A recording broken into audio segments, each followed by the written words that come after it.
आज हम संसद के कार्यों के बारे में अध्ययन करेंगे। तो संसद यानी व्यवस्थापिका का एक महत्वपूर्ण काम है कानून निर्माण करने का। इसलिए इसका सबसे पहले जो कार्य आएगा, कार्यवाही आ सकता है जिसको बोलते हैं शक्ति, संसद की शक्तियाँ एवं कार्य। तो इसमें हम क्या जोड़ सकते हैं? शक्तियाँ जोड़ सकते हैं। तो संसद की शक्तियाँ क्या है? तो इसमें सबसे पहला आएगा विधि निर्माण का काम। तो भारतीय संविधान का अनुच्छेद 245, भारतीय संविधान का अनुच्छेद 245 इसमें दे नहीं रखा है। अनुच्छेद 245 कहता है कि संसद को भारत के संपूर्ण राज्य क्षेत्र अथवा उसके किसी भाग के लिए उन विषयों पर कानून बनाने का अधिकार है जो संघ सूची में शामिल है। अर्थात सर्वप्रथम क्योंकि संसद का महत्वपूर्ण काम है विधि निर्माण का काम। मुख्य कार्य किसका है? विधि निर्माण का काम। तो हम बात करेंगे ये संघ सूची के विषयों पर कानून बनाते हैं।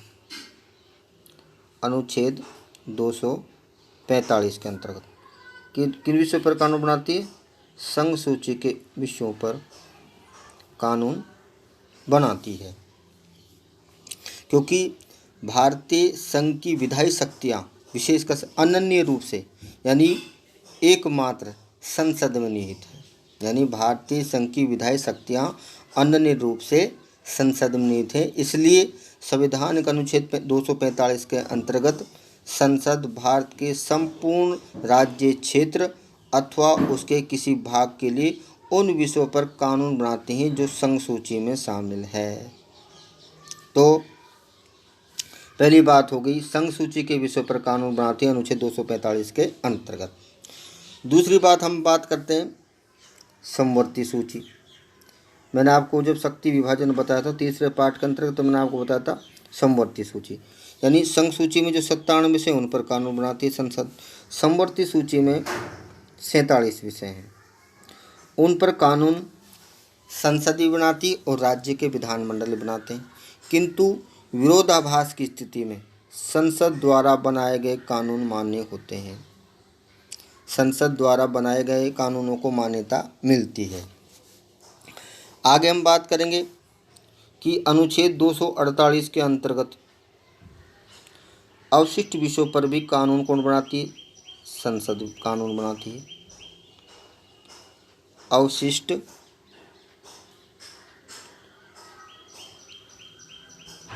विषयों पर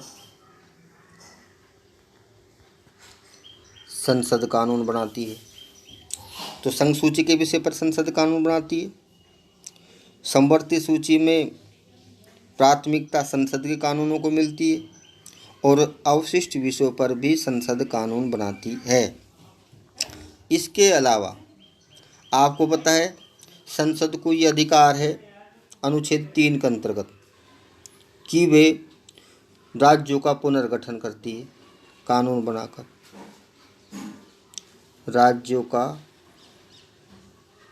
पुनर्गठन करती है। कौन करती है? संसद। और पुनर्गठन में मैंने आपको पहले बता रखा कि 2 या 2 से अधिक राज्यों को मिलाकर एक राज्य बनाना, एक राज्य बना सकते हैं। उनके नामों में परिवर्तन कर सकती है, उनकी सीमाओं में परिवर्तन कर सकती है और किसी संघ राज्य क्षेत्र को पूर्ण राज्य का दर्जा प्रदान कर सकती है। अब हम थोड़ी सी आगे हटकर बात करते हैं। जैसा कि मैंने आपको बताया कि राज्य सूची के विषय पर राज्य सूची के जो 66 विषय हैं उन पर कानून बनाने का अधिकार राज्य के विधानमंडल को प्राप्त है। कौन कानून बनाती है?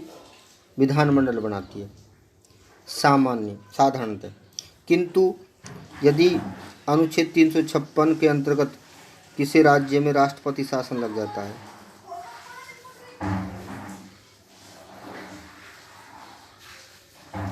राष्ट्रपति शासन लग जाता है, तो फिर राज्य सूची के विषय पर कानून कौन बनाएगी? संसद बनाएगी। कौन बनाएगी? संसद बनाएगी। ऐसा उल्लेख संविधान में किया गया है। इसके अलावा हम आपको आगे बताएं कि अनुच्छेद 249 के अंतर्गत प्रावधान किया गया है कि यदि राज्यसभा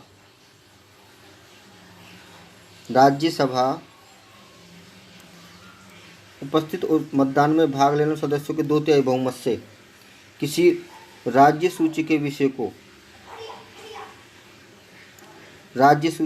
को राष्ट्रीय महत्व का घोषित कर दे,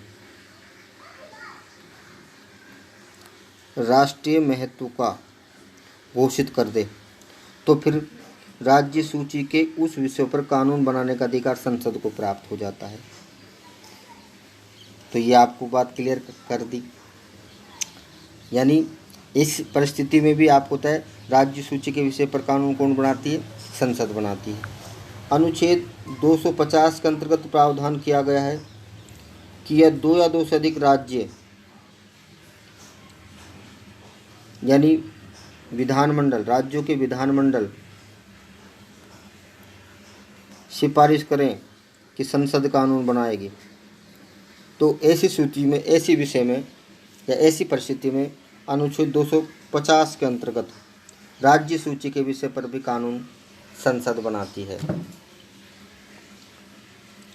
तो संसद का जो महत्वपूर्ण काम हो गया वे विधि निर्माण का काम हो गया। तो विधि निर्माण के कार्य में मैंने आपको बता दिया कि अनुच्छेद 200, क्योंकि अनुच्छेद की हम बात बाद में करें तो पहले हम बात करेंगे कि भारतीय संघ की जो विधायी शक्तियां अनन्य रूप से संसद में निहित है।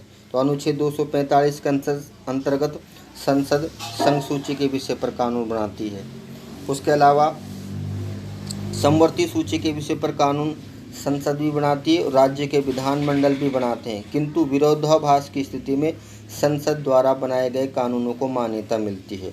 अनुच्छेद 248 के अंतर्गत अवशिष्ट विषयों पर कानून संसद बनाती है। इसके अलावा अनुच्छेद 249 के अंतर्गत प्रावधान किया गया है कि यदि राज्यसभा अपनी उपस्थित और मतदान में भाग लेने वाले सदस्यों के 2/3 बहुमत से राज्य सूची के किसी विषय को राष्ट्रीय महत्व का घोषित कर दे, तो भी राज्य सूची के उस विषय पर कानून संसद बनाती है। इसके अलावा अनुच्छेद 250 के अंतर्गत प्रावधान किया गया है कि यदि 2 या 2 से अधिक राज्य मिलकर संसद से अनुरोध करें कि राज्य सूची के विषय पर कानून बनाए, तो भी ऐसी परिस्थिति में भी राज्य सूची के विषय पर कानून संसद बनाती है।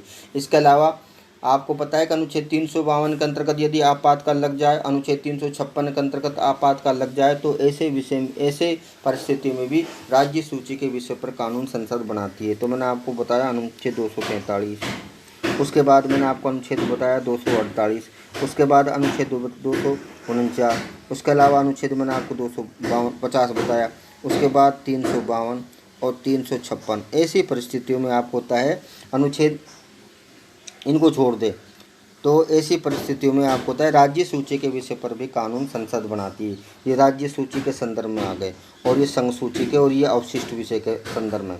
ये किसके विषय में? संघ सूची के विषय में कानून बनाएगी संसद, ये तो बनाती है।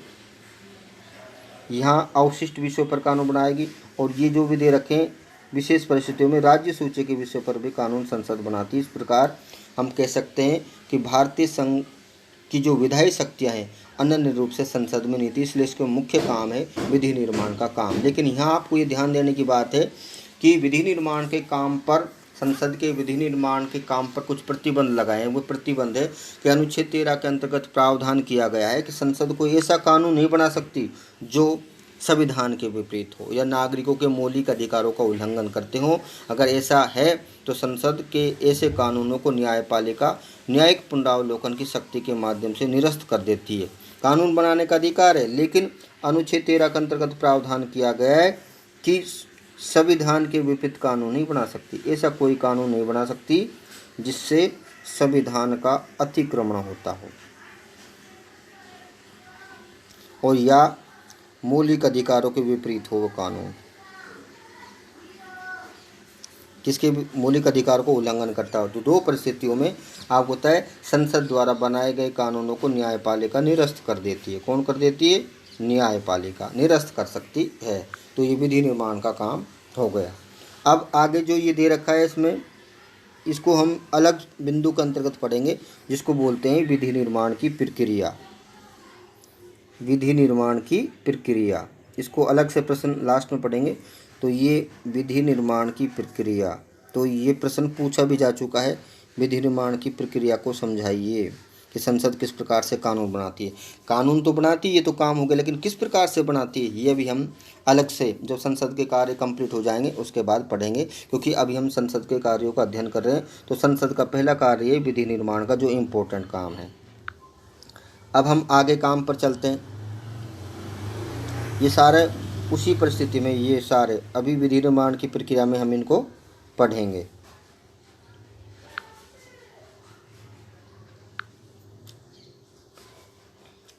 दूसरा महत्वपूर्ण काम है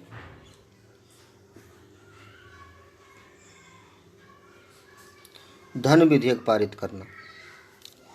धन विधेयक मैंने आपको पहले ही बताया था कि धन विधेयक को सबसे पहले, इसमें धन विधेयक के बारे में संसद का महत्वपूर्ण काम है धन विधेयक पारित करना।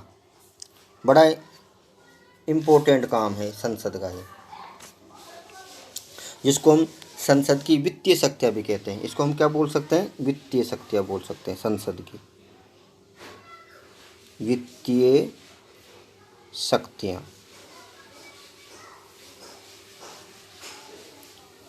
अब सबसे पहले आपको ध्यान रखना पड़ेगा कि देखो, देश के धन पर संसद का नियंत्रण होता है। देश के धन पर या संघ के हित पर किसका नियंत्रण होता है? संसद का नियंत्रण। क्योंकि संसद में जनता के चुने हुए प्रतिनिधि होते हैं और धन किसका होता है? जनता का। इसलिए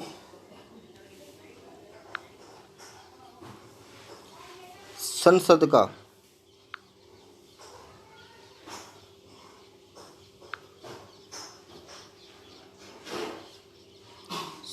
का नियंत्रण होता है। देश के धन पर संसद का नियंत्रण होता है। संसद की अनुमति के बिना सरकार यानी कार्यपालिका धन को खर्च नहीं कर सकती, तो संसद से अनुमति लेनी पड़ती है। तो अब हम संसद से अनुमति किसके रूप में लेती है? धन विधेयक के रूप में। किसके रूप में? धन विधेयक के रूप में। तो हम धन विधेयक की चर्चा करेंगे। तो सबसे पहले अनुच्छेद 110 के अंतर्गत धन विधेयक को परिभाषित किया गया है। धन विधेयक को परिभाषित किया गया है, और धन विधेयक को परिभाषित करते हुए क्या कहा गया है? धन विधेयक को परिभाषित करते हुए कहा गया है कि भारत की संचित निधि यानी सरकारी कोष से किसी राशि को निकालना, यानी भारत की जो संचित निधि है, संचित निधि या संचित कोष, ये मैं आपको परिभाषा बता रहा हूँ अनुच्छेद 110 के अंतर्गत। किसकी? धन विधेयक की। धन विधेयक की।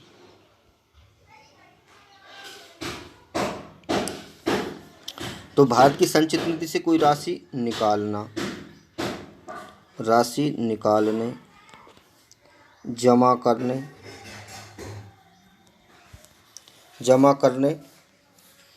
कर किसी कर को बढ़ाने, घटाने इत्यादि से राशि निकालने, भारत की संचित निधि से कोई राशि निकालने, जमा करने, किसी कर को घटाने, बढ़ाने इत्यादि से संबंधित जो विधेयक होते हैं वे धन विधेयक कहलाते हैं। क्या कहलाते हैं?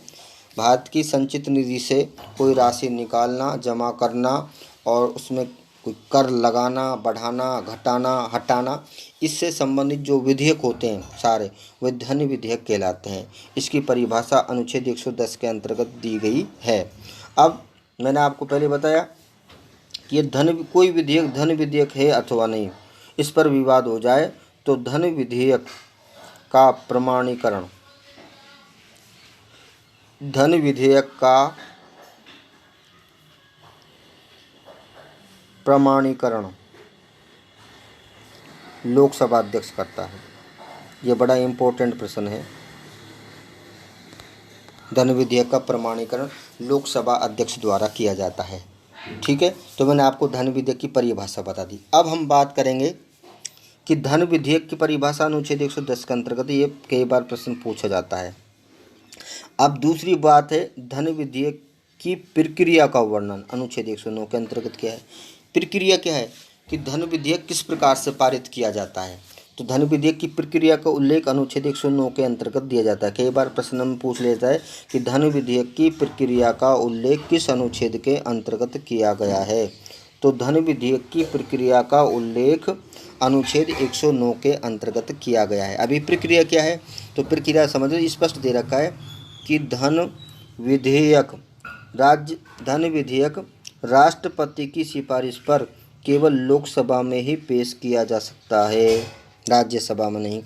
तो धन विधेयक राष्ट्रपति की पूर्व अनुमति से सर्वप्रथम लोकसभा में ही प्रस्तुत होता है। तो ये प्रश्न बनता है। देखो 3 प्रश्न बन गए। धन विधेयक की परिभाषा अनुच्छेद 110 के अंतर्गत। धन विधेयक किसे कहते हैं, मैंने आपको अनुच्छेद 110 के अंतर्गत बता दिया कि भारत की संचित निधि से कोई राशि निकालना, जमा करना, उसमें कर लगाना, घटाना, बढ़ाना, हटाना इत्यादि से संबंधित विधेयक धन विधेयक कहलाते हैं। फिर दूसरा प्रश्न, धन विधेयक का प्रमाणीकरण कौन करता है, लोकसभा का अध्यक्ष। धन विधेयक की प्रक्रिया का उल्लेख कौन सा अनुच्छेद के अंतर्गत किया गया, अनुच्छेद 109 के अंतर्गत किया गया है। ठीक है, तो प्रक्रिया में क्या है, धन विधेयक सर्वप्रथम राष्ट्रपति की अनुमति से लोकसभा में ही प्रस्तुत किया जाता है। तो धन विधेयक सर्वप्रथम कौन से सदन में प्रस्तुत किया जाता है, लोकसभा में ही प्रस्तुत किया जाता है। लोकसभा जब उसको पास कर देती है उसके बाद जो राज्यसभा की सिफारिशों के लिए जाता है, तो राज्यसभा केवल उसको 14 दिन तक रोक सकती है। कितने दिन तक रोक सकती है, उसको जब जिस दिन से राज्यसभा में गया उस दिन की तारीख से, तिथि से 14 दिन के भीतर उसको लोकसभा को लौटाना पड़ता है दोबारा। यदि वे लौटाता नहीं है तो वे दोनों सदनों से अपने आप पास मान लिया जाता है। तो धन विधेयक के संदर्भ में राज्यसभा को केवल 14 दिन की अवधि का समय दिया गया और कोई शक्ति प्राप्त नहीं है। तो कुल मिला के जो संसद का दूसरा महत्वपूर्ण काम हो गया वह धन विधेयक को पारित करने से संबंधित है। बड़ा इम्पोर्टेंट प्रश्न है। ठीक है, धन विधेयक, क्योंकि देश के धन पर नियंत्रण किसका होता है, संसद का।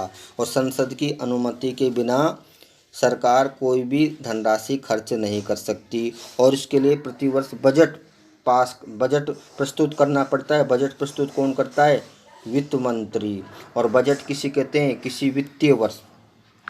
बजट किसे कहते हैं, बजट किसी वित्तीय वर्ष में। अब वित्तीय वर्ष किसको बोलेंगे, 1 अप्रैल से 31 मार्च तक का समय वित्तीय वर्ष कहलाता है, वित्तीय वर्ष कहलाता है। तो ये वित्तीय वर्ष समझ में आ गया आपको। 1 अप्रैल ये सब चल रहा है 2019-20 का, फिर 20-21 का चलेगा। ठीक है ना। तो धन विधेयक तो किसी वित्तीय वर्ष में, वित्तीय वर्ष समझ में आ गया, किसी वित्तीय वर्ष, या किसी की जगह आप एक लगा सकते हो, एक वित्तीय वर्ष में आय और व्यय का अनुमानित ब्यौरा,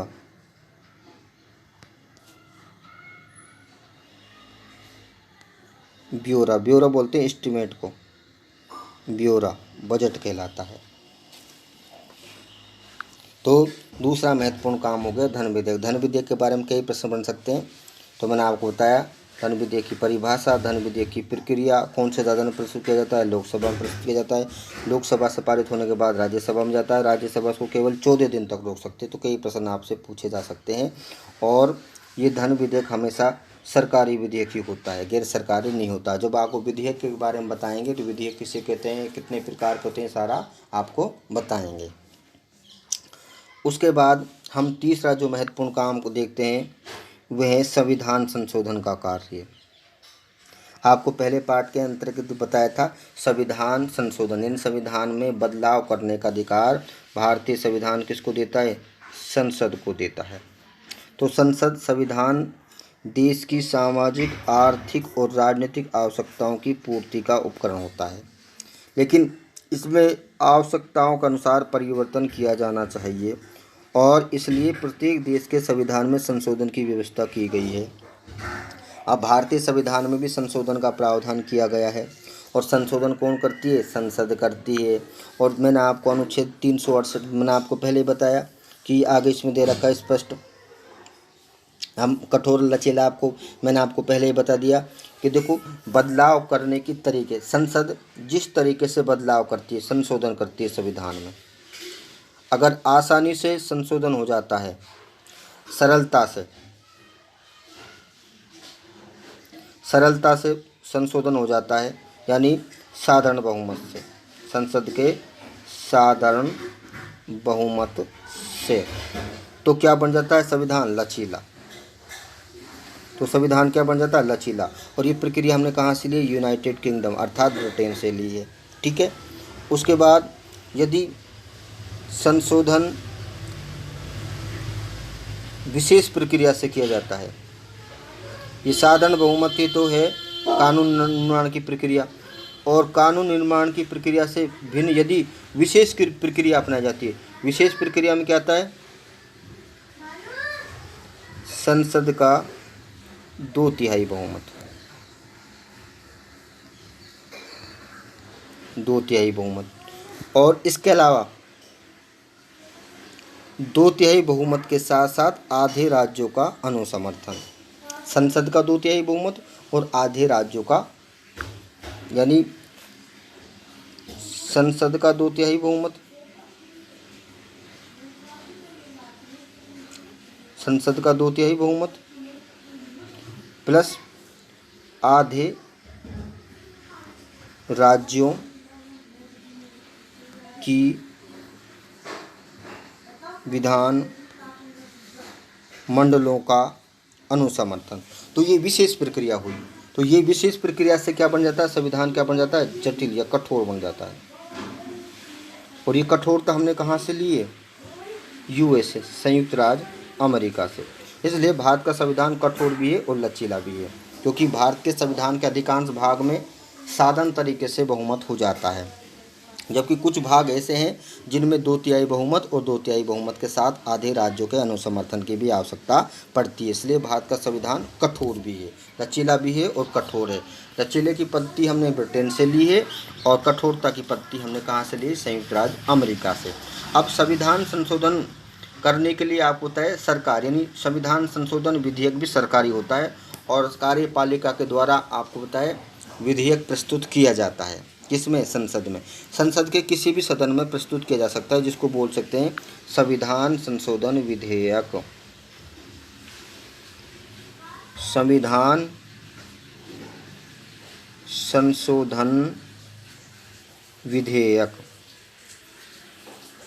संविधान संशोधन विधेयक संसद के किसी भी सदन में प्रस्तुत किया जा सकता है। वे दोनों सदनों से पास होना जरूरी है। दोनों सदनों यानी लोकसभा राज्यसभा से पारित होने के बाद वे राष्ट्रपति की अनुमति से अधिनियम का रूप धारण कर लेता है और संविधान में संशोधन हो जाता है। अब तक भारतीय संविधान में 103 संविधान संशोधन हो चुके हैं। इसलिए अनुच्छेद 368 के अंतर्गत इस बात का प्रावधान किया गया है कि भारतीय संविधान में संशोधन 2 प्रकार से हो सकते हैं। हालांकि 3 विधियां हैं, लेकिन पहली विधि का उल्लेख इसलिए नहीं किया कि वो साधारण तरीके से, जिस तरीके से कानून बनते हैं उस तरीके से हो जाती है परिवर्तन, इसलिए उसका उल्लेख नहीं किया गया। लेकिन टोटल 3 तरीके होते हैं, मैंने आपको पहले बता दिया। साधारण प्रक्रिया, तो साधारण प्रक्रिया से कानून बनते हैं, संविधान के अधिकांश भाग में परिवर्तन भी हो जाता है, इसलिए उसका उल्लेख नहीं किया गया है। तो केवल 2 पद्धतियों का उल्लेख किया है, 2 विधियों का, जिसमें सबसे पहले 2/3 बहुमत, यानी 2/3 संसद का 2/3 बहुमत, यानी भाग 3 भारतीय संविधान के भाग 3 और भाग 4। भाग 3 में क्या है? मौलिक अधिकार, और 4 में है नीति निर्देशक तत्व। इनमें परिवर्तन करने के लिए संसद के 2/3 बहुमत का अनुसमर्थन होना, यानी संसद के 2/3 बहुमत का समर्थन होना जरूरी है। उसके बाद जो दूसरी विधि है वो मैंने आपको बता दिया कि संसद के 2/3 बहुमत के साथ साथ, संसद के 2/3 बहुमत के साथ साथ, विशेष बहुमत के साथ साथ आधे राज्यों के विधानमंडलों का अनुसमर्थन भी प्राप्त होना चाहिए। जैसे मैंने आपको अभी बताया कि जैसे अभी आपको नेशनल जुडिशल अपॉइंटमेंट कमेटी है, महिलाओं के आरक्षण संबंधित विधेयक है, जो संघीय ढांचे से संबंधित विधेयक है, अगर भारतीय संविधान के इस भाग में परिवर्तन करना हो तो 2/3 बहुमत के साथ साथ आधे राज्यों के अनुसमर्थन की भी आवश्यकता होती है। उसके बाद हम आगे देखते हैं कि संविधान संशोधन विधेयक किसी भी सदन में प्रस्तुत किया जा सकता है, लेकिन दोनों सदनों से पारित होना चाहिए। दोनों सदनों से पारित करना आवश्यक है, अर्थात इसमें संयुक्त अधिवेशन का प्रावधान नहीं होता।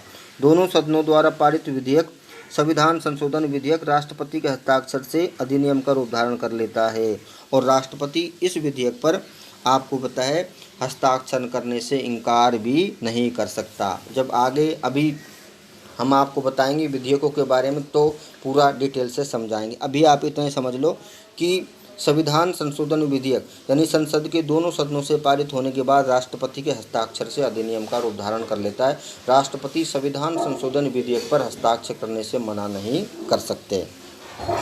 अब विधेयक कितने प्रकार के होते हैं इनको भी उसी समय समझेंगे, अभी नहीं समझेंगे। अभी आप यहाँ तक ही देखो। उसके बाद हम अगला जो महत्वपूर्ण काम देखते हैं वह है कार्यपालिका पर नियंत्रण का काम। ये बड़ा इम्पोर्टेंट काम है और ये इस कार्य के बारे में प्रश्न 2 बार पूछा जा चुका है।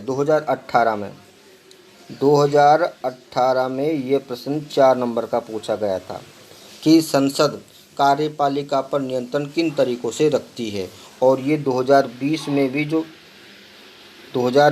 भी ये प्रश्न एक प्रश्न था जो टिप्पणी के रूप में पूछा गया था कि कार्यपालिका पर नियंत्रण 3 नंबर का और 3 नंबर का संविधान संशोधन, यानी 2 काम पूछे गए थे एक साथ। 6 नंबर का प्रश्न पूछा गया था, यानी संविधान संशोधन का कार्य जो अभी जस्ट मैंने पहले बताया आपको तीसरे बिंदु के रूप में, और ये दोनों 3-3 नंबर के, अर्थात टिप्पणी के रूप में ये प्रश्न बड़ा आया था 6 नंबर का। तो मैंने आपको जो अभी संविधान संशोधन का कार्य वो तो अभी आपको बता दिया। अब हम पढ़ेंगे कार्यपालिका पर नियंत्रण का काम।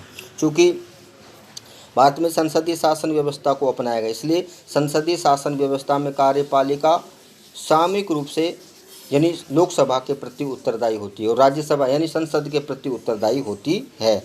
तो संसद किन तरीकों के माध्यम से आपको होता है कार्यपालिका के ऊपर नियंत्रण लगाती हुए हम समझने का प्रयत्न करेंगे। तो इसमें सबसे पहले दे रखा है लोकतांत्रिक व्यवस्था में सरकार जनता के प्रति उत्तरदायी होती है एवं जनता मताधिकार के माध्यम से उसे नियंत्रित करती है। तो जनता तो मताधिकार के माध्यम से नियंत्रित करती है और मताधिकार का समय होता है 5 वर्ष की अवधि बाद। लेकिन कार्यपालिका को नित्य प्रतिदिन के कार्यों पर नियंत्रण करने के लिए जनता के प्रतिनिधि होते हैं जो संसद में बैठते हैं, उनको प्राप्त है। तो भारतीय संसद यानी दिन प्रतिदिन जब अधिवेशन होता है तो विपक्ष यानी जो जनता के प्रतिनिधि वे सरकार के ऊपर नियंत्रण रखते हैं और मतदान की शक्ति के माध्यम से 5 वर्ष के पश्चात जनता नियंत्रण रखती है। तो जनता तो 5 वर्ष बाद रखती है, लेकिन संसद में जो जनता के प्रतिनिधि हैं, जो विपक्ष है, वे विभिन्न तरीकों से नियंत्रण रखता है। वो कौन कौन से प्रश्न पूछकर, जिसको बोलते हैं प्रश्नकाल। जब संसद का अधिवेशन शुरू होता है दोनों सदनों का, तो आपको होता है शुरू का 1 घंटा होता है, 11 बजे से शुरू होता है तो 11 से 12 बजे तक का जो 1 घंटा होता है प्रश्नकाल होता है। प्रश्नकाल में आपको होता है विपक्ष के सदस्य संबंधित मंत्रियों से प्रश्न पूछते हैं। अब प्रश्न क्या होते हैं, मौखिक भी होते हैं, तो उनका मौखिक आंसर मिलते हैं। लेकिन मान लीजिए विपक्ष के सदस्य ने प्रश्न पूछा और मंत्री ने उसका आंसर दिया, लेकिन विपक्ष का सदस्य उससे संतुष्ट नहीं हुआ, तो वह सप्लीमेंट्री प्रश्न जिसको बोलते हैं पूरक प्रश्न भी पूछ सकता है। लेकिन प्रश्न में और पूरक प्रश्न में अंतर क्या है कि पूरक प्रश्न लिखित रूप में पूछा जाता है, लिखित रूप में, और उसका आंसर भी कैसे मिलता है, उत्तर भी उसका लिखित रूप में ही मिलता है, तुरंत नहीं मिलता, लिखित रूप में मिलता है। जबकि प्रश्न मौखिक पूछे जाते हैं और उनका आंसर भी मौखिक ही मिलता है। उसके बाद हम शून्यकाल करेंगे कि 12 बजे से 1 बजे तक का जो समय होता है शून्यकाल का होता है, जिसमें जनता के हित के अति महत्वपूर्ण प्रश्न उठाए जाते हैं, वे भी विपक्ष के सदस्य उठाते हैं, इससे सरकार के ऊपर नियंत्रण लगता है। उसके बाद ध्यान आकर्षण प्रस्ताव, काम रोको प्रस्ताव। अब ध्यानाकर्षण प्रस्ताव क्या होता है, सबसे पहले हम बात करेंगे कि दोनों सदनों लोकसभा और राज्यसभा का कार्य एजेंडा निश्चित होता है कि इसमें कौन कौन से विधेयकों पर चर्चा होगी, कौन कौन विषय पर चर्चा होगी, किस विषय पर मतदान होगा, किस विषय पर नहीं होगा। लेकिन मान लीजिए देश में कोई ऐसी घटना घटित हो गई जिस पर विचार करना अति आवश्यक है, तो उसके लिए ध्यानाकर्षण प्रस्ताव लाया जाता है। ध्यानाकर्षण प्रस्ताव, उससे पहले हम समझेंगे काम रोको प्रस्ताव लाया जाता है कि देश में यदि कोई ऐसी घटना घटित हो गई है जिस पर विचार करना अति आवश्यक है, तो विपक्ष के सदस्यों के द्वारा काम रोको प्रस्ताव यानी उस समय का काम रोकने का एक प्रस्ताव लाया जाता है। और काम रोको प्रस्ताव जब पारित हो जाता है उसके बाद उस घटना पर ध्यान आकर्षित किया जाता है, यानी उस दिन का कार्य छोड़कर, उस समय का कार्य छोड़कर ध्यान उस घटना पर विचार विमर्श किया जा सकता है। और जिसके माध्यम से, क्योंकि घटना सरकार उस घटना के लिए पूरी तरह उत्तरदायी है, इसलिए उस घटना से सरकार की छवि भी खराब हो जाती है, हो सकती है, इसलिए सरकार पर नियंत्रण रहता है। तो प्रश्न पूछकर, पूरक प्रश्न पूछकर, शून्यकाल, ध्यानाकर्षण, काम रोको प्रस्ताव इत्यादि के माध्यम से संसद यानी लोकसभा और राज्यसभा दोनों, आपको पता है, अपने अपने सदनों में सरकार के ऊपर नियंत्रण रखते हैं। लेकिन एक इम्पोर्टेंट बात है कि ये तो दोनों सदनों को अधिकार प्राप्त है, लेकिन एक बात है कटौती प्रस्ताव, कटौती प्रस्ताव और अविश्वास प्रस्ताव, ये लाने का अधिकार केवल लोकसभा को प्राप्त है और इसके माध्यम से सरकार गिर भी सकती है। तो बजट जब बजट लोकसभा में प्रस्तुत होता है तो लोकसभा के सदस्य बजट में कटौती की मांग कर सकते हैं और उसके बाद उस पर मतदान होता है। यदि कटौती प्रस्ताव पारित हो जाता है तो सरकार गिर जाती है। कौन गिर जाती है? सरकार गिर जाती है। उसके बाद अविश्वास प्रस्ताव भी ला सकते हैं विपक्ष के सदस्य। तो अविश्वास प्रस्ताव भी यदि पारित हो गया तो भी सरकार गिर जाएगी। लेकिन ये कटौती प्रस्ताव और अविश्वास प्रस्ताव लाने का अधिकार केवल लोकसभा को प्राप्त है, राज्यसभा को नहीं है। राज्यसभा तो पूरक प्रश्न, शून्यकाल, काम रोको प्रस्ताव और ध्यान आकर्षण प्रस्ताव के माध्यम से सरकार के ऊपर नियंत्रण लगा सकती है, लेकिन लोकसभा इनके साथ साथ कटौती प्रस्ताव और अविश्वास प्रस्ताव के माध्यम से सरकार को गिरा भी सकती है। इस प्रकार विभिन्न तरीकों के माध्यम से सरकार के ऊपर नियंत्रण लगाया गया है। इसमें दे भी रखा है, हम देखेंगे कि कार्यपालिका मंत्रिपरिषद पर नियंत्रण की सबसे बड़ी शक्ति लोकसभा को प्राप्त है। वे विश्वास प्रस्ताव एवं अविश्वास प्रस्ताव के माध्यम से, यानी सरकार की तरफ से विश्वास प्रस्ताव लाया जाता है और विपक्ष की तरफ से अविश्वास प्रस्ताव लाया जाता है। बात एक ही है। विश्वास मत प्रधानमंत्री सदन में प्रस्तुत करता है और विपक्ष के सदस्य आपको होता है अविश्वास प्रस्ताव प्रस्तुत करते हैं। अविश्वास प्रस्ताव मंत्रिपरिषद को अपने पद से हटाने के लिए विपक्ष द्वारा लाया जाता है। विश्वास मत पारित न होने पर और अविश्वास मत के पारित हो जाने पर मंत्रिपरिषद को अपने पद से हटना पड़ता है। ठीक है। और कटौती प्रस्ताव इसमें देने रखा, उसके माध्यम से भी सरकार को हटना पड़ता है। इसलिए इसके साथ साथ ही संसद देश के विचार विमर्श का सबसे बड़ा मंच है और विकास और कल्याण की विभिन्न योजनाओं पर विस्तार से संसद में चर्चा होती है। संसद राष्ट्रपति, उपराष्ट्रपति आदि का निर्वाचन और पद से संबंधित कार्य भी करते हैं, क्योंकि और भी बहुत सारे काम हैं जिनको हम आगे पढ़ेंगे। अभी केवल हमने 4 काम ही पढ़े हैं, बाकी के काम कल पढ़ेंगे।